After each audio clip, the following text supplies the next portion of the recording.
বহুদিন ধরেই পুলিশের চোখে ধুলো দিয়ে নেশা বাণিজ্যের প্রসার চালিয়ে যাচ্ছিল কুখ্যাত নেশাকার বাড়ি বিপ্লব বণিক। অবশেষে গোপন খবরের ভিত্তিতে রবিবার সন্ধ্যা রাতে অভিযুক্তকে আটক করতে সক্ষম হয় পশ্চিম আগরতলা থানার পুলিশ। তার কাছ থেকে প্রায় 50,000 টাকার নেশা সামগ্রী উদ্ধার হয়। পাশাপাশি নেশা বাণিজ্যের সঙ্গে যুক্ত থাকা আরও 5 জনের নামও বের করে আনতে সক্ষম হয় পুলিশ। তার কাছ থেকে একটি বাইকও বাজেয়াপ্ত করে পুলিশ।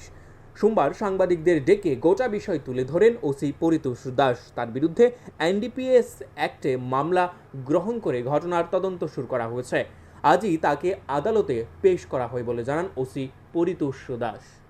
গতকাল সন্ধ্যার সময় এসডিপিও সদরের কাছ থেকে আমাদের কাছে একটা স্পেশাল ইনফরমেশন আসে, একটা ছেলে একটা বাইক নিয়ে এখানে ড্রাগস বিক্রি করছে। এই খবরের ভিত্তিতে আমরা এটা রেড করি, স্পেশাল রেড করি। রেড করার পর বিপ্লব বণিক, তার বাড়ি রাধানগর, তাকে আমরা অ্যারেস্ট করি তার বাইক সহ, এবং তার কাছ থেকে মোট 135 মানে কোটা আমরা উদ্ধার করি, যার ওজন হলো 2.70 গ্রাম।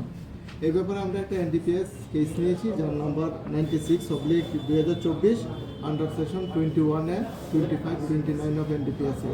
আজকে আমরা তাকে কোর্টে ফরওয়ার্ড করছি। প্রাথমিক জিজ্ঞাসাবাদে কি তার সঙ্গে আরও 5 জন জড়িত আছে। শফিক মিয়া, সুমিত দাস, আমান, বাপন সাহা, রোহন, তারা 5 জনেই এই ব্যবসার সঙ্গে জড়িত আছে এবং তারা অনেকদিন ধরে বিজনেসটা করছে। আমরা চেষ্টা করছি ধরার জন্য, কিন্তু গতকাল আমাদের অপারেশন সাকসেস হয়েছে। তাদেরকে কি আটক করেছেন? না, বাকিগুলোকে আমরা পাইনি। বাকিগুলো যারা ছিল তাদের বাড়িতে আমরা রেড করেছি, কাউকে আমরা পাইনি। আচ্ছা, টাকাটুকু পাওয়া গেছে কিছু? না, টাকা পাওয়া যায়নি। বাইক এবং ডাক্তার রেটটির কত হতে পারে? এটি রেট 50,000 টাকা।